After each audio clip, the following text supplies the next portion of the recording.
안녕하세요. 안토니오 그람시의 이론을 헤게모니 이론과 상식 이론이라고 합니다. 원래 헤게모니는 지배권, 주도권이란 뜻인데요. 그람시는 헤게모니를 사회를 지배하는 사상으로 설명을 해요. 자본주의가 무르익으면 당연한 순서로 공산주의가 일어나야 하잖아요. 그런데 노동자들이 이미 지배계급이 퍼뜨린 논리에 빠져들게 되고 현재의 안온함을 즐기면서 결코 혁명을 일으키지 않는다는 거예요.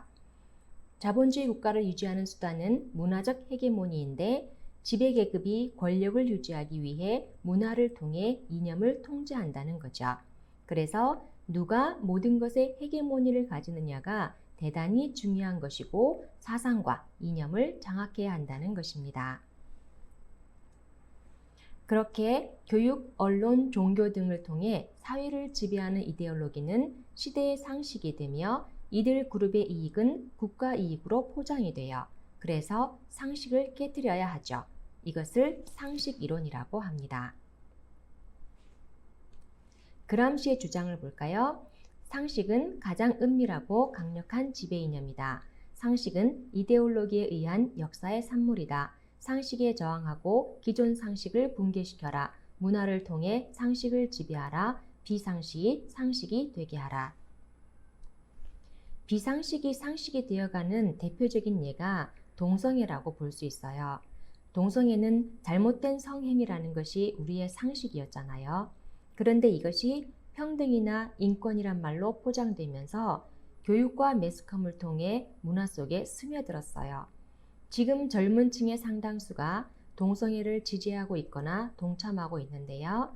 10대 청소년들의 동성애 성매매가 늘어나고 그로 인해 에이즈 감염률이 크게 증가했다는 것은 우리에겐 너무나 심각하고 가슴 아픈 일이에요. 지금은 총칼을 들고 핵무기로 지배하는 시대가 아니고 문화 헤게모니가 되었어요. 어떤 가치관이 문화를 이루는가는 우리 문명에 대단히 중요하다는 거죠. 그람시는 두 가지 전략 전술을 말하는데 기동전과 진지전이에요. 기동전은 노동자, 농민을 앞장세워 데모를 통해 혁명을 일으키는 것인데요. 일시에 일어나 강력한 무력을 행사해서 세상을 뒤집어 엎는 거예요. 이걸 기동전이라고 합니다. 진지전은 지식인을 통한 혁명인데요. 문화와 교육, 사상을 통해 세상을 바꾸는 전략 전술이에요. 선진 자본주의 국가 대응 전략은 기동전이 아니라 진지전으로 가야 한다는 것입니다. 진지전에 대한 이해를 빠르게 하기 위해서 호르카이머의 말을 읽어볼게요. 호르카이머는 우리는 총으로 혁명을 일으키지 않는다.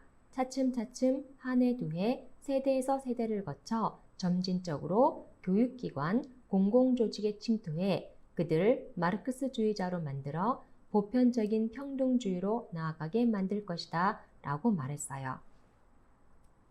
진지가 어디일까요? 입법부, 사법부, 행정부와 같은 정부기관과 학교와 언론사, 민간기관 등 중요한 모든 기관이 다 진지입니다. 정치, 경제, 문화, 예술, 스포츠의 모든 지식층의 영역에 네오마르크시즘 사상을 심고 문화화하는 거죠. 그래서 마르크스주의는 오랫동안의 문화적 혁명을 거쳐야 꽃피울 수 있다는 거예요. 시간이 필요하다는 거죠. 공산주의의 혁명 전술이 바뀌기 시작했어요. 세상을 바라보는 프레임이 바뀌게 되는 겁니다.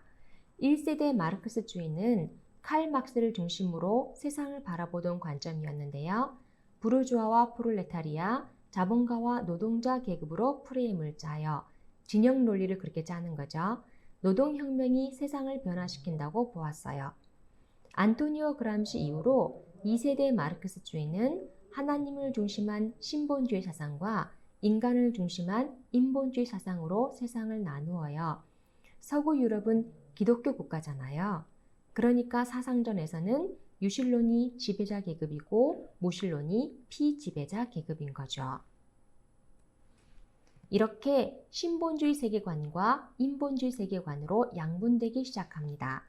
신본주의 세계관은 하나님 중심의 창조론이고 선악의 기준은 하나님의 말씀이고 절대주의 세계관을 가지고 있어요.